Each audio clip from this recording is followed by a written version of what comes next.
Aloha, this is Dr. Sasha Lessin, and I'm giving a presentation on part 6 of our series called The Malevolent Matrix That Our Anunnaki Makers Mentored. And this is the second part of one of the Anunnaki religions which are authoritarian, that are run by the Anunnaki mindset for their religions, which is the dominator mindset. And we're going to be looking at the second part of our presentation on Judaism, and we're going to look at the what Moses, Joshua, David, Solomon, the Maccabees, and others have done, and that will conclude our section on Judaism.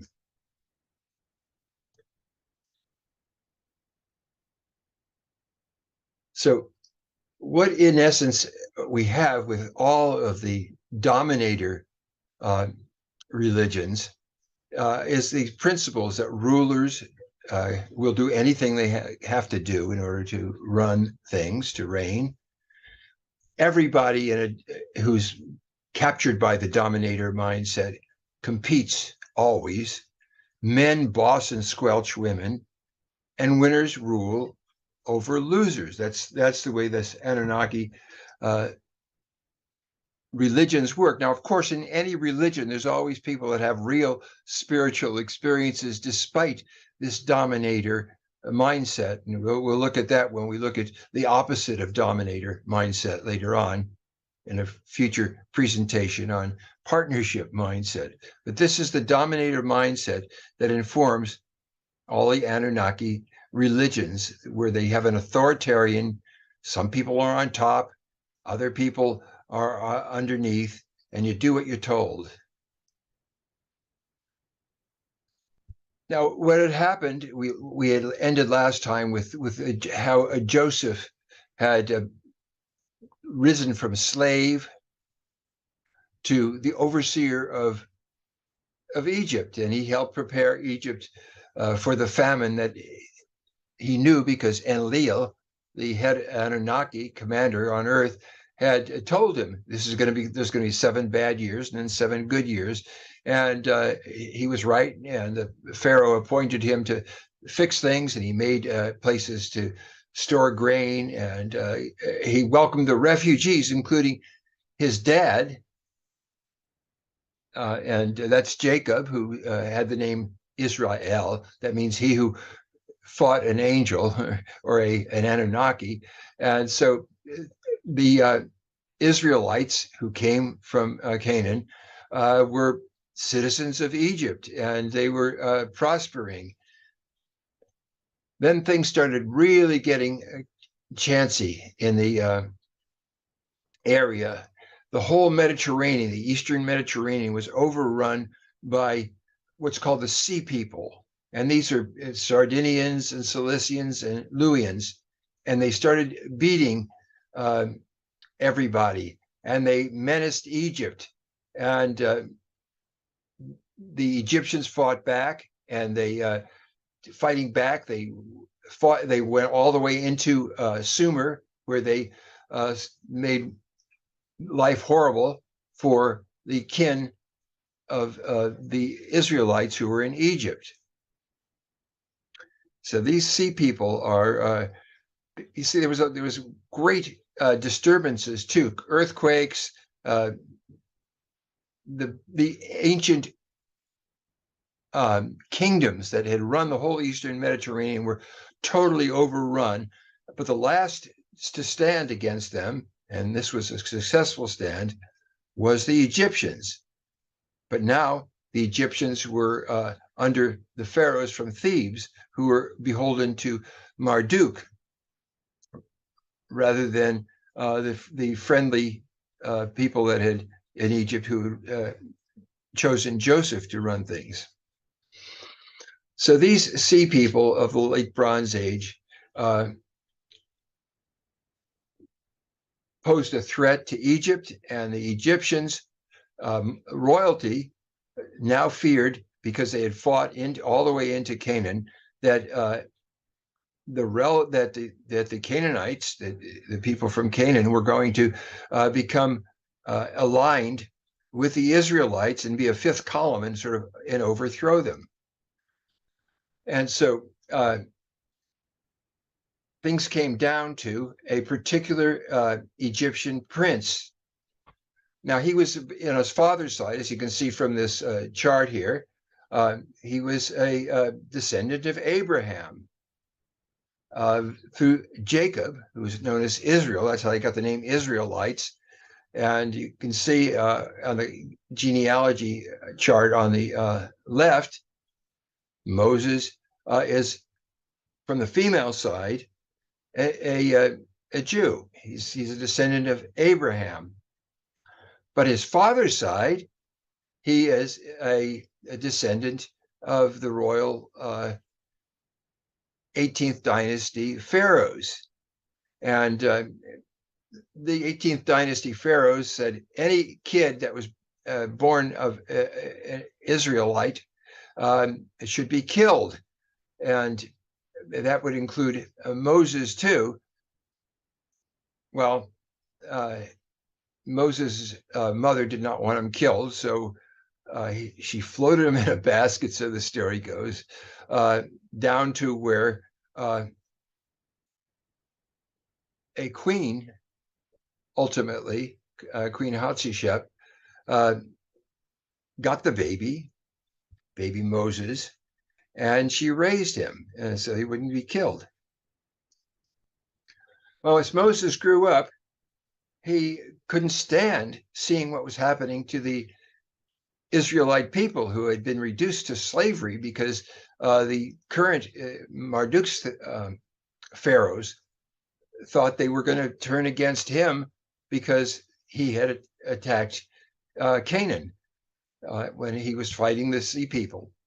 And so Moses killed this overseer who was beating an Israelite to death. And Moses had to flee. And he went to the Arabian Peninsula, where he met a guy named Jethro, who was a scholar and a student. And he married Jethro's daughter, Zipporah.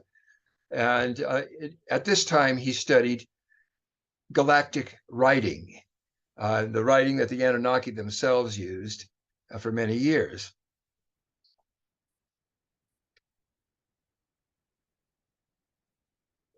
Moses got the word from Enlil, you got to get these people out of here. There's going to be vast earthquakes, and the Red Sea and the Nile is going to flood and unflood and so forth. You got to get out of here. And there's going to be all kinds of gases released from under the houses. So get all your kids up into the oldest boys, who usually sleep on the ground floor on the earth. Make sure they're upstairs so that when the gases get released, they won't be killed. So he does that, and he tries to scare the Pharaoh with all kinds of magic tricks. And finally, the Pharaoh said, "Okay, get the hell out of here. Beat it. Take your people with you." So Moses does indeed get out of there. Let my people go. And so Enlil gets them safely across, leads them across the places where the water's receding before it comes back in. The chariots that are chasing them get washed away. And by night, Enlil's leading them by a fiery beacon and by a column of smoke during the day. And right away, one of the things that happened is Enlil's eager to say, you got to go back to Canaan and get rid of all these other people that aren't my people. And Moses sends his spies, Caleb and Joshua. They say, yeah, here's what the deal is. We could do it. Other people say, no, don't do it. We got it. We can't. We're not ready for it to do any big conquest. We're just a mob. And Enlil is enraged at these people, and he's not going to let them. He said, well, you're going to just wander around for a long time. I know it's only about 7 days to get to the Jordan and cross into Canaan, but You until all these old guys that oppose me die, you gotta hang out. And so for 40 years, Moses and his mob, and there was Egyptians in his mob too. Everyone who wanted to leave with the Israelites did. They're just wandering all around, but they're not crossing north into Canaan because Enlil will not let them do that. So when they get to Mount Sinai, Moses is given Enlil lands on the top of the mountain, has Moses come up, and he gives him the laws written in galactic on stone that he makes this with his technological devices. And Moses comes down the hill, and as you probably know the story, he sees that Aaron, his brother, has let these people make a golden calf and all kinds of things that Enlil doesn't like. And Moses throws a fit and he breaks the tablets. And Enlil says, "Come back up here, Moses. Now you got to do it yourself. You studied with Jethro, write it yourself." And so Moses then writes the second copy of the laws, and he gives all these laws. And as you know, the law says, the first one is reject all the other Anunnaki gods. There's only one God, me. The other gods aren't gods. And don't let women tell you what to do. That's the commandments. So Moses isn't allowed to cross into the Jordan into Canaan. But Joshua, who was hot to fight, was allowed. And he takes his people right up into Canaan.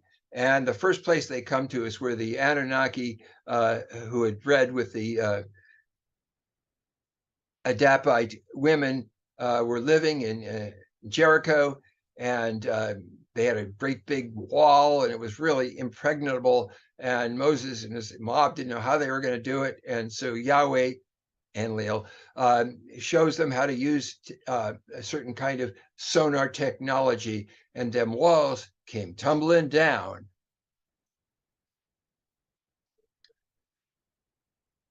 After a while, the leader of the Israelites, David, he at first had been sort of a guerrilla leader, and he'd been sort of loosely allied with the Philistines, who were also descendants of these half Igigi, that is Nephilim astronauts who had married hybrid women. But then he turned against the Philistines and he defeated them. And their champion was one of these great big Anunnaki guys, Goliath. And David, as you know, killed Goliath. And also, David was a very unprincipled guy. He had an ally named a Hittite named Uriah, and he saw Uriah's wife Bathsheba in the baths, and he said, "Hey, I'm gonna get her." So he set Uriah up to get killed, and then he got to marry Bathsheba. After David passed on, his son Solomon went a whole different way, stopped doing war. Instead, he did trade, he was peaceful with people, and most of all, he used what he called diplomacy, which means he partied with all kinds of people, including his girlfriend that from Ethiopia that he had kids with. She kept, in their breakup, she kept the girl kids, he kept the boy kids. And so he had been so,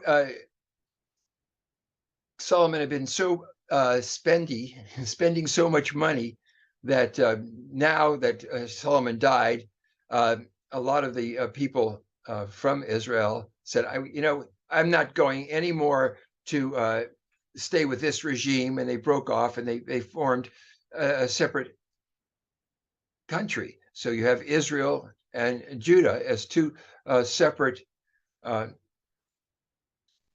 entities, political entities. Now, Jezebel, who was the daughter of the king of Tyre, the Phoenician king, his name was Ithbal, married his daughter, whose name was Jezebel, to the king of Israel, whose name was Ahab, and that's the way they were going to make it a deal.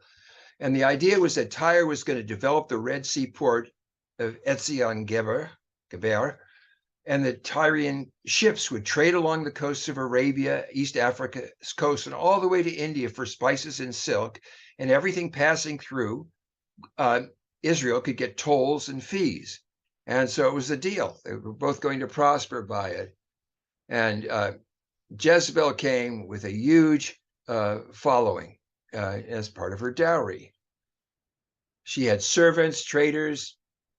She brought emissaries, 400 priestesses and 450 priests to a temple that Ahab built, the temple of Inanna Astarte, just north of Jerusalem. Ahab was attacked by the Assyrians, but he won. And instead of killing them, Jezebel said, "Oh, just pardon them and let them join your army." And so he did that. Well, this really infuriated Enlil. And Enlil had his man, his prophet, Elijah, say, "This is Jezebel's fault." It wasn't that Jezebel was a whore or whatever the modern Bibles think she is. It was that she pardoned these people that Enlil, who liked to kill people, wanted killed. And so he told Elijah, "Listen, I'll help you. Let's get Ahab and Jezebel killed." And so Elijah made a challenge. He said, "Look, you're worshiping Inanna Astarte. I only worship Enlil, Yahweh. Let's each make an offering and see at the same time, invite everybody to come, and we'll see which one Yahweh will accept and vaporize, because that's the right one, and the one that who should be worshipped, and it'll show you who shouldn't be worshipped." And so they make this offering, and of course, it's on Mount Carmel. Enlil accepts his priest's bull, but he didn't accept the bull that Jezebel's priest offered. And then Elijah worked up the crowd, like the January 6th crowd, to kill Inanna's priests the way that Trump wanted his crowd to kill Pence. And he got a revolution going, and he ultimately did indeed have Jezebel killed. Ahab died in fighting, and he had Jezebel thrown out of a window, and her own dogs ate her. Not a nice guy, this Enlil. The next thing that happened in Israel is that this king of Assyria, Sennacherib, and his army came after the temple, and they sacked it. And as they left, Yahweh blew them away with his weapons, killed thousands and thousands, and he had Sennacherib's older sons kill him, and that's what happened. The next thing of significance that happened in terms of Israel is Nebuchadnezzar, who was the king of Babylon, working for Marduk, captured Jerusalem, scattered the population, and took the leaders to Babylon. And in Babylon, they the scribes, some of them went to Haran, some of them stayed in Babylon, but together they started codifying a work of literature that was the idea was to say, there's only one top God, maybe only one God at all, and he doesn't have a territory right now, but because he's the God of everything, and you can't see him. There's no statues or temples to him right now because he's everywhere. And they they had trouble with this writing a Bible, since there were so many of these so-called gods. They're nothing but great big guys with technological abilities and knowledge, especially of what astronomical events are coming down and so forth. And so they're having to write this Bible, the Old Testament was, in essence, while they're in captivity. The elite were the only ones that were given the special privilege of being able to write.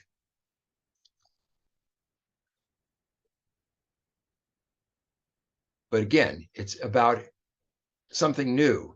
They said there's only one God, and that's Yahweh, and he doesn't need a temple, and he doesn't need a specific territory. He's everywhere.